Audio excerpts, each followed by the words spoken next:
Hello and welcome to Low Budget Gaming and welcome to another Last Descendant video. So it's finally time to have a look at Jayber.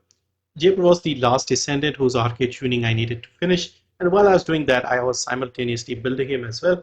Ended up using 13 Catalyst and tried two Transcendent mods, settled on one of them, and that is the build I'm going to share here.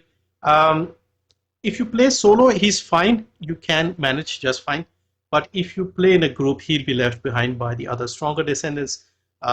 Freyna, Inez, Bunny, well, everyone pretty much, Kyle, Luna, they'll all leave him behind because while they are rushing and clearing everything, you are sitting and setting up your turrets and things like that. So he needs a bit of a rework to be, a little faster at doing these things.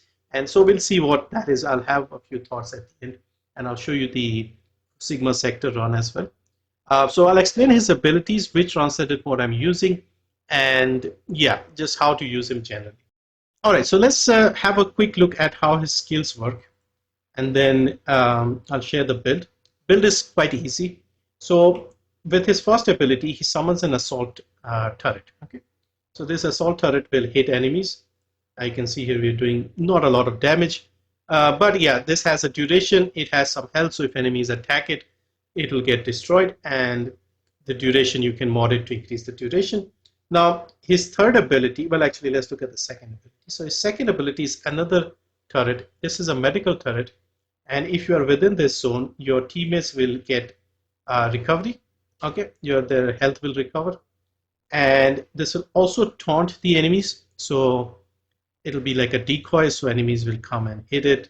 So it can be used as a distraction. Now his third ability is a unique weapon. This works similar to Freyna's unique weapon and other things. So basically the gun that you're holding in your hand, some of the things like extra ammo and things will be transferred to this. It comes by default with 12 rounds. You can see here I'm getting 24 because I've modded the Peacemaker that I'm holding. Now when you hit the enemy, it causes a bit of an explosive damage. And if you have any turrets within this range, they get some benefits as well. So back to the turrets. So if you remember the assault turret, so it'll hit the enemies, okay? And when you summon your unique weapon and hit the turret with your unique weapon, it creates this damage zone. So enemies within this zone will take damage. You also can directly hit the enemy if they are within the range of the turret, and you'll get some benefits. So notice the turret, this has health and duration. If you hit it again, it gets this duration back, okay? Increase to duration. So this is basically how it works. Now, and the passive for Jayber, when you have both the turrets, you get something called turret sync, which basically gives you more firearm attack and more skill power. So if we look at his stats right now, the Peacemaker, 66,000 firearm attack, okay? And skill power for Jayber is 24,000. If I summon the second turret, notice we are getting the passive, the turret sync, and 73,000 firearm, this was 66, and this has gone to 27,400, this was 24,400. So you get more power and more skill. So adding duration can be beneficial because you'll have more, or basically just try to have both the turrets up at the same time. That is all you need to do. Okay, so those are the first three abilities. The fourth ability, you can see here, if we hit this, we get the zone back. The fourth ability will explode the turrets. They'll do damage to the enemy, and you can see 1,000,000 damage there. And then it creates something called overhaul, which is, you can see on the shoulder of Jayber. If you summon the assault turret again, it comes with the damage zone already there. If you spawn it within these, within the duration of the overhaul, the perk that you get after using the fourth ability. Okay, so you won't have to hit this or hit the enemy and things like that. So that is the fourth ability. So yeah, so basically that is how he works by default. No Transcendent mod right now. Now notice the damage zone is gone and this duration is slowly running out. If we hit the Vulgus, you can see here this has gotten its duration back and we have the zone again. So when it comes to the build, it's quite straightforward, and the Transcendent mod that I've settled on is attacking compulsion. Now this other one, immediate purge core, I've tried this as well. This relies more on exploding your turrets frequently, so you'll have to work with more cooldown perhaps, and try that. I tried that, but this one was easier to use, more practical, at least for me. So what this does, very simply, it changes the medical turret into a second assault turret. That is all. So if you put this here, notice this becomes an assault turret as well, and it works exactly the same as the first one. You get the same passive. Okay, let me get the Vulgus closer because that thing has been pushed so far. So this is your normal assault turret. This is your medical turret, which is now an assault turret. So you can see here, both of them are doing damage. So you're getting double the damage here. And of course, if you hit them, you are getting the damage zone. You can see the two zones here. So you will miss out on the healing, but if you're playing solo, you're not healing your teammates anyway.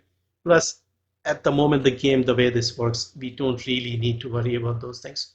And then you explode, do the damage, and then you can summon them again, and you get the benefits of the overhaul. You can see here things like that. They're already coming with the zones. So yeah, so this is basically how Jayber works. So build is very simple. We are trying to increase the power. Obviously, we are increasing the range as much as possible to the max, and we want to increase the duration of the turrets basically. So what we have is the first two abilities are dimension, non-attribute and dimension. Since we'll be placing these, we use the focus on dimension and dimension amplification because it doesn't have crit. So we're working with the amplification mods. I'm using power increase instead of focus on non-attributes because we don't really need too much cooldown. This one has just under 5 seconds, which is enough because they have a 15-second duration. You're not going to be spamming and like spawning the assault drones every 2 seconds. So you can work with 5 seconds is comfortable. Then we have non-attribute amplification. We have expansion to get the range up. The maximum range is 12 meters on the drones, on the turrets. And so we have 14.4. We are well over that with just one mod. Of course, we are getting some perks from Inversion Reinforcement, from the Arche Tuning, things like that. We'll look at that later. Then we have the duration with skill extension. So basically, it comes with 10 seconds duration. I've increased it to 15. You can put a second duration mod if you wanted and increase it further. I went with a little more power here. So we have dimension, these two, and these two for power. So 4 mods as usual for power, 2 mods for cooldown to bring it under the 5 second, and then 1 mod for HP. And this final one, this is a little more flexible. I've used Spear and Shield, not for the defense, but for the 8.1 skill power. You can also use duration. You can use, you can use this one, but this reduces your skill power further. You can use, you can use Battle of Stamina if you are not feeling like you have enough health. This will give you 8.8 second duration. Not a lot, but you can use that. So this will go up from 15 to 16 seconds. You can also use something like MP Accelerant. This will give you 20 second duration and increase your max MP a little bit. So if you put this here, you get up to 17.2 seconds. Okay. And like I said, I'm using the Spear and Shield just to get a bit more power. So yeah, it's up to you. If you feel like you have enough power and you want to increase the range and increase the duration, you can do that as well. So very simple build overall here. Now, if we look at the Inversion Reinforcement, I've gone with some MP stuffs just to get a little more MP, some health. Again, very basic stuff. You can use this if you wanted a little more cooldown every now and then, but cooldown is not really needed. Maybe you can use the Adrenaline Rush to get a bit of speed, but I have a Peacemaker with a 3 sprint core, so I don't really need that. So again, this is flexible, up to you. With the Arche Tuning, I've gone here and I've actually used a Mutant cell as well. So all the skill, okay, not the economics, but range, big skill. I've taken the purple duration. This will only give us 0.1 second more, so I've skipped that one. Just wanted to keep it round and clean. 15. MP recovery out of combat. All the skill here, we are not taking the big cooldown because, like I said, we don't need more cooldown. We went and took all the skill here, and we took the defense neutralization. So when you hit an enemy with 100% health, the enemy with health, it will reduce its defense, fire resistance, chill resistance, electric resistance, all of it will be reduced. So let's see if we can spot it. So if we look here on this layer, You see the defense neutralization. That is the defense neutralization. So if the enemy has full health, you'll reduce their defense and all the other element resistances. So this is handy. And yeah, I've actually used a mutant cell on Jayber. So yeah, all of these here for 15 seconds. So that is the Arche Tuning. Once again, really quickly, this is the Arche Tuning. Next, we have the Reactor. Reactor I've used is materialized phase reactor. So non-attribute and dimension. I've used skill, cooldown, and duration as the two options on it. You can use dimension and cooldown, perhaps something like this over here, but you lose the duration. With this one, I was getting 13.9 seconds duration. With the other one, we are getting an increase to the duration, taking it to 15. 15 I felt was like a minimum that I wanted. You can go further, like I showed you with some mods and perhaps external components, you can take it to 17, maybe even more. But 15 was like a minimum. I was thinking in my head that we need at least 15. So I'm using cooldown and duration here. And then finally, the external components.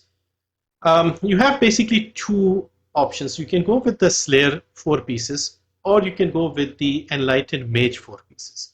With the Enlightened Mage 4 pieces, you will get the truth stacks. But you may end up like looking at it constantly to try to get the 3 truth stacks, because you don't get any benefit for 2 truth stacks or 1. You have to get the 3 truth stacks. So, and you use the skill when you spawn the turret. You don't get any recognition for like hitting with the turret. So you have to use 2-3 abilities. And because we are putting down the turret and not really doing much for 15 seconds, you'll occasionally get the truth stacks, but not frequently, unless you constantly keep spawning the turrets and then third ability, etc. So I felt it was more consistent to use the Slayer set, even though we are doing less damage perhaps, but we are getting 26% all the time, 26% skill bar all the time. So I felt this was more comfortable. You're also getting a tiny bit more health with the Slayer set. With the Enlightened Mage, I'm getting a 8,700 or something, 8,900. Over here, we're getting 9,300. Again, a little more, but again, more consistent damage. So yeah, so that is Jayber. As far as his issues are concerned, it's basically all this setting up of the turret and waiting and doing stuff like that. This is not how the rest of the Descendants work. All these people, they are just doing damage as they're running along, and Jayber has to sort of put down the turrets and wait for the enemies to come to him. That is the main issue.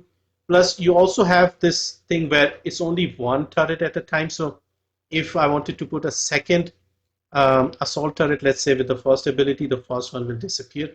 So if they could increase his damage a little bit, have the ability to have 2 turrets at the same time, perhaps something like that.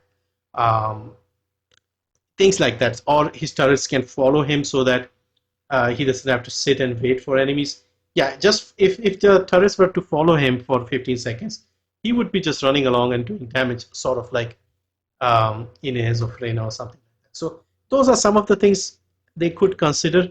But yeah, that is it for the build. I'll show you the build again really quickly if you want it. This one, like I said, is flexible. Go for more duration, go for more power if you can.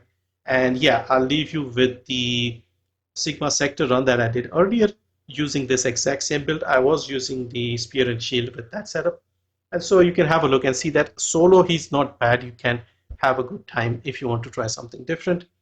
But yeah, in public, he will struggle. But that's it for this one. Thank you for watching. See you next time.